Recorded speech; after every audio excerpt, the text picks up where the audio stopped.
Vince McMahon is a piece of shit. I thought it appropriate to start the video by making this clear, since to be honest with today's topic, I need to offer a lot of praise to the man. Vince McMahon being a piece of shit has nothing to do with his creative and business ability to make WWE what it is today. But even with all his talent, Vince has already made many mistakes, which even left the company in creative doldrums for years and alienated many, many fans.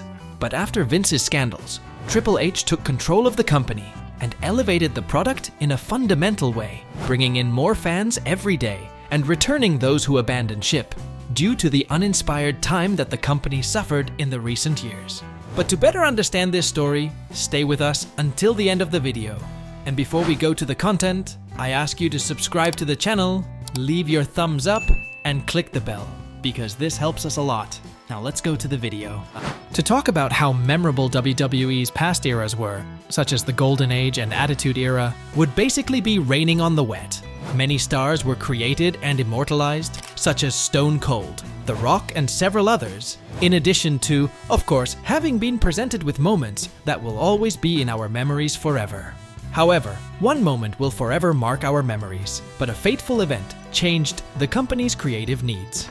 The night Chris Benoit committed his horrible crime brought an extremely negative spotlight on the company, especially with the association of a potential CTE of the criminal, which could have been developed throughout his years as a wrestler and were crucial for the execution of his acts. The content became increasingly marginalized, and the public perception was increasing that this was not appropriate content for the family. And as pro wrestling has always had a very large revenue from children, it was necessary to establish the PG era, which symbolized in a way the creative death of programs.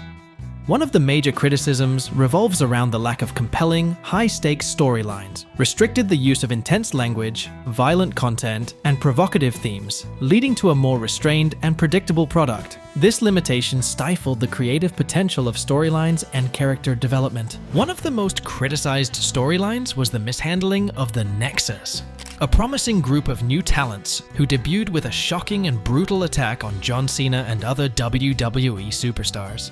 Initially, the storyline had the potential to redefine WWE's creative direction, injecting fresh energy into the product. However, it quickly became a symbol of missed opportunities and poor creative decisions. The downfall began with WWE's decision to have John Cena single-handedly defeat almost the entire Nexus faction at the 2010 SummerSlam. Another moment that highlighted the creative limitations of the PG era was the feud between Edge and Kane over the World Heavyweight Championship in late 2010.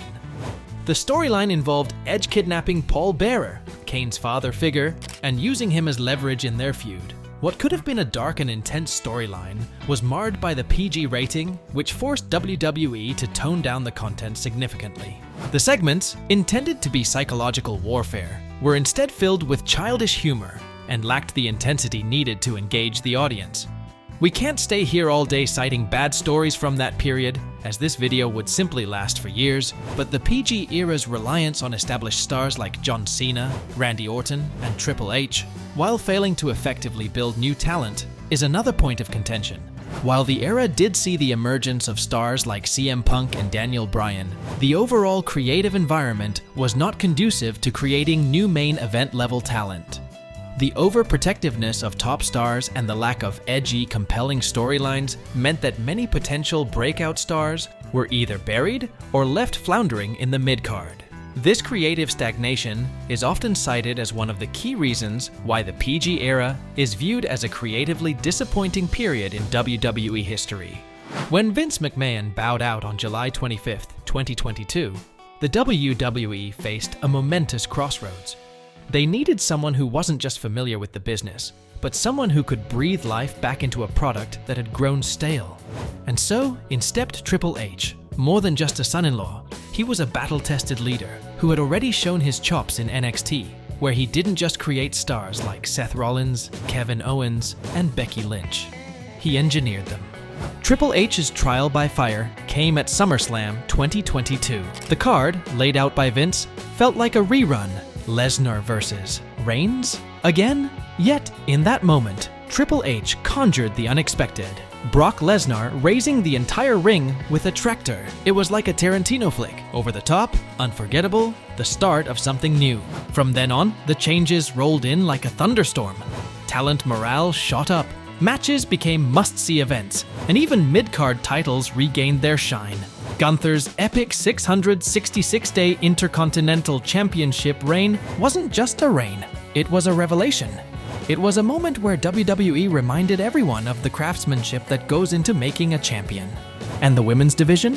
Forget just getting it right. Triple H made it the heart of the show. Rhea Ripley, Io Sky, Liv Morgan.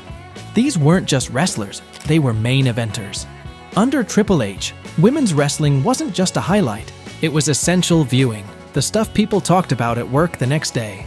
But what really turned heads was the storytelling. Vince's era often felt like a series of disjointed scenes. Triple H made it a cohesive narrative. The Bloodline saga, elevated by Triple H to near mythical status, became a 4-year epic that turned Jey Uso, Solo Sikoa, and Cody Rhodes into megastars.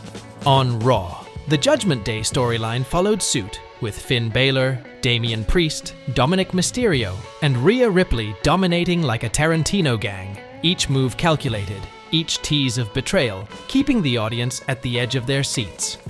WWE's renaissance wasn't just in the numbers, it was in the hearts of the fans. The era of suffering succotash and cringe-worthy segments like Bobby's Sisters was finally dead and buried. After WrestleMania 40, one thing was clear. The era of Triple H had officially begun, and it was only just starting to show its teeth. Ever since Triple H grabbed the creative reins, WWE hasn't just evolved. It's gone through a gritty, no-holds-barred metamorphosis. Gone are the days of predictable plots driven by a single, out-of-touch vision. Now, we're deep in the trenches of long-term storytelling, the kind that pulls you in and doesn't let go. The Bloodline saga? That's just the beginning, a taste of what's simmering under the surface. Across the board, storylines are richer and characters. They're finally breathing, living, and growing in ways we haven't seen in years. Then came 2025. The year took a leap straight into Netflix's 84 million strong arms. A move so audacious it might as well have been scripted. With that kind of global reach, the sky's the limit. But here's the kicker. No more network shackles, no more PG-era kiddie gloves. WWE's pushing the envelope, diving into edgier content, more brutal matches, promos that don't pull punches, and a product that's finally catching up with its audience's appetite for something raw, something real. The production. Man, that's a whole different beast now. Kevin Dunn's stale, by-the-numbers style got the boot, and Lee Fitting stepped in like a director with something to prove. You saw it at SummerSlam 2024. Ref cam, dynamic shots, a fresh, modern aesthetic that's pushing WWE into the future. Not everything's landed perfectly, but damn if it doesn't show a company willing to roll the dice, to shake things up. But it's not just about what you see on screen. It's about the wrestlers, the lifeblood of WWE. Under Triple H, talent welfare isn't just a buzzword, it's a mission. No more grinding superstars into dust. They can opt out of live events for personal reasons, and schedules have been tweaked to keep burnout at bay. It's a new era, and veterans like Randy Orton are breathing easier because of it. And if you think WWE's sticking to the States, think again. 2025 is shaping up to be the year WWE goes global in a big way. Talks of a UK WrestleMania, pay-per-views turned PLEs in uncharted territories. The Netflix deal? It's the fuel to a fire that's going to blaze worldwide. Triple H isn't just steering the ship, he's charting a course to hit heights it's only ever dreamed of. With powerhouses like Cody Rhodes, Roman Reigns, and Rhea Ripley leading the charge, we're on the cusp of a golden age. 2025 isn't just a new chapter. It's a whole new damn book. Under Triple H's watch, WWE isn't just changing. It's breaking the mold, reimagining what pro wrestling can be.